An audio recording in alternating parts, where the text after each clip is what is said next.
Hello, I'm Dr. Marianne Teitelbaum, and today we're going to talk about missing links in the treatment of autoimmune diseases. Now, autoimmune diseases are increasing at alarming rates.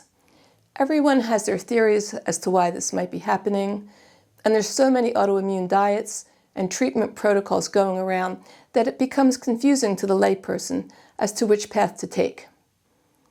There's several areas of the body which need attention when you're trying to treat or prevent an autoimmune disease. But to date, most of the treatment protocols that are being given out to patients are making some glaring mistakes. And certain areas which need treatment are being totally overlooked. Let me point out these gaps in the treatment of autoimmune disease so you can understand at a deeper level both issues. First, which areas of the body need attention, and second, precautions which need to be taken as you treat these areas. Otherwise, you could feel a little better and reach a plateau where you can't make any more progress, or you could actually get worse as time goes by. So first, it's important to know what exactly is the immune system so you know which areas need attention. Now, the immune system is the gut microbiome, the liver, and the bone marrow. All three need attention. But from what I can see, only the gut microbiome is receiving attention, and the liver is receiving incorrect attention, if any at all. And as far as I can tell, no one is focusing on the bone marrow, which is totally neglected in most of the treatment plans that are given out.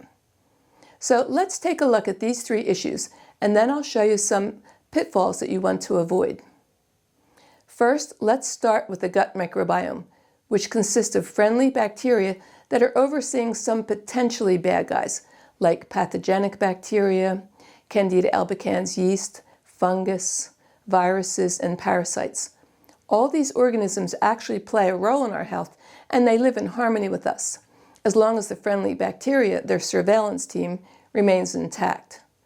But there's far too many pharmaceuticals like antibiotics, birth control pills, steroids, acid reflux medicines, and others, which can destroy these friendly bacteria, allowing the potentially bad guys to damage our health as they overgrow as much as they want, since they're now left unchecked. And stress also depletes the microbiome just as much as the pharmaceuticals do. These infections create responses from the immune system, which create inflammation. In addition, the gut becomes leaky, allowing poisons like the lipopolysaccharides from the gram-negative bacteria, which reside in the gut and normally exit into the bowel movement, to now absorb into the bloodstream. Once these poisons seep into the bloodstream, the immune system cranks up a huge response, creating massive amounts of inflammation as a result. So now you have two huge sources of inflammation stemming from the gut, from infection and from toxins leaking through. And since the gut represents 80% of our immune system, it begins to lose its intelligence and starts to attack the body as it spirals out of control, creating the perfect situation for an autoimmune disease to develop. Now, there's two ways to fix the gut, but neither one is effective if you don't know how to do it correctly, for the reasons which I'll describe here. First, we could use probiotics, but here are the pitfalls to look out for. Most of the active probiotic cultures on the market die as they're being processed. This ultimately led to many lawsuits, as the probiotic companies only stated the active cultures which were alive in the beginning of the processing. So it's now recommended to put exactly how many live cultures are present at the end of the processing so that you know its exact potency. Second, even if the cultures are alive, they have to make their way past three barriers: the stomach acids, the bile acids, and the pancreatic enzymes, all of which can destroy the delicate probiotic cultures before they even make their way into the intestines. Which means you have to find a company which knows how to protect the live cultures as they go past these barriers. And really, the better way to repopulate the gut is to make yogurt, either with A2, non-homogenized whole cow's milk.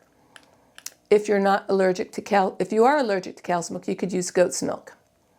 The problem with the yogurts being sold in the supermarkets and health food stores is that their cultures aren't strong enough, since they don't replenish the cultures enough. So when you make your own yogurt, make sure you use your yogurt starter every 2 months, or else your probiotic cultures won't have enough of a therapeutic value. And when making the yogurt, avoid keeping it in the yogurt maker longer than 10 hours. The longer they're allowed to develop, the more acidic they become. The ancient Ayurvedic doctors said that the yogurt should taste alkaline, since acids could actually kill the friendly bacteria contained within the yogurt. I personally like making yogurt using the Instant Pot, which has a yogurt setting, since many of the yogurt makers keep the temperatures too hot.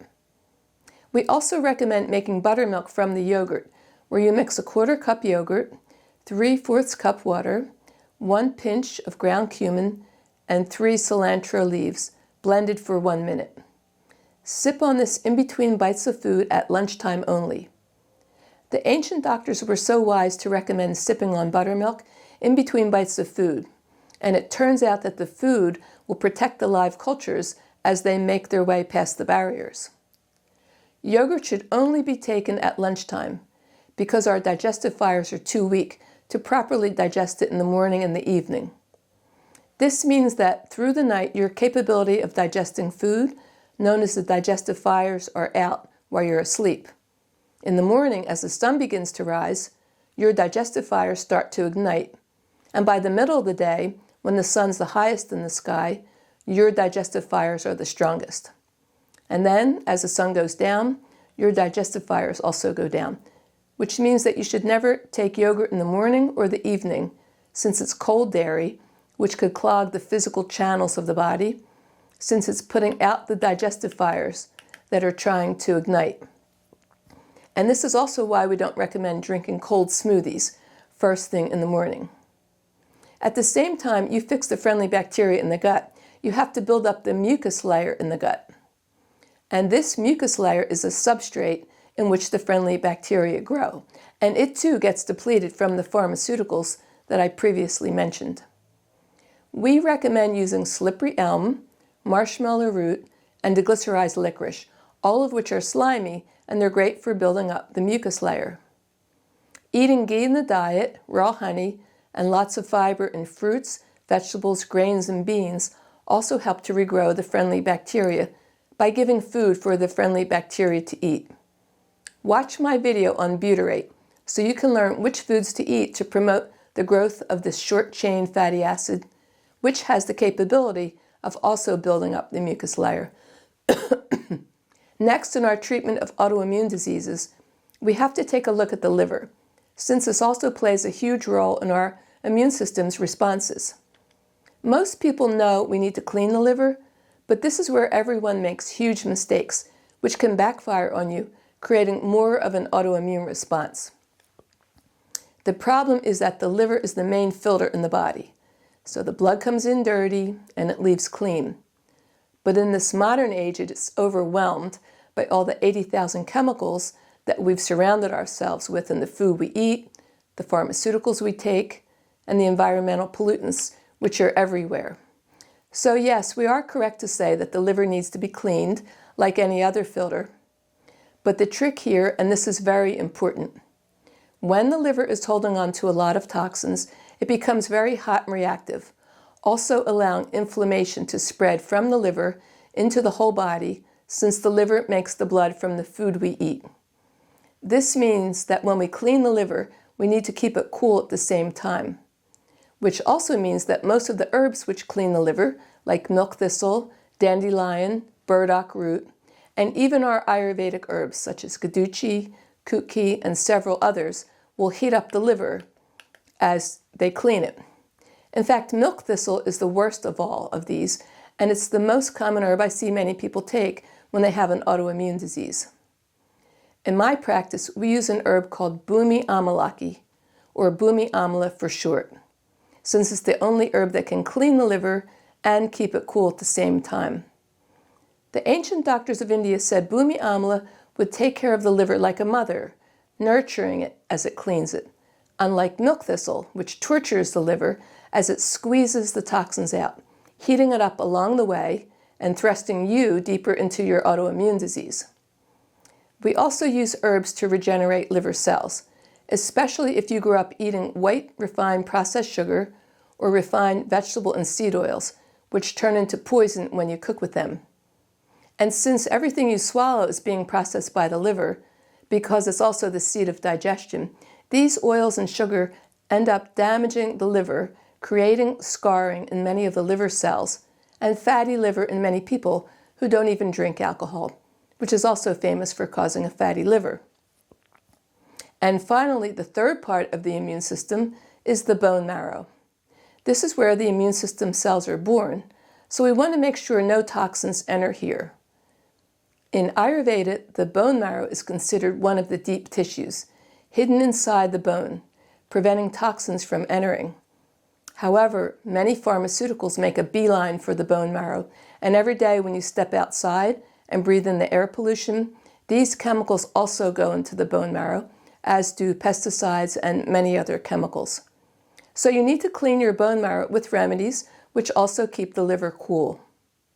We give our patients teas made with coriander seeds, Moringa oleifera, and my favorite herb for cleaning the bone marrow, guduchi satwa, also known as stem of guduchi. We also instruct them in the use of moringa sticks, which are from the moringa tree, and they're also known as drumsticks. I've made a video on coriander seeds and one on guduchi satwa, so you can have a deeper understanding of these two potential players in treating autoimmune diseases. And I also made a video on moringa, so you can see what the moringa leaves and the sticks look like.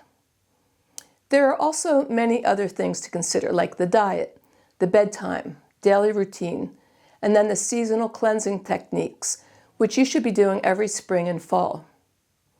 So you can see very quickly by the information I've included here why most people aren't overcoming their autoimmune diseases, because there isn't enough detailed information out there.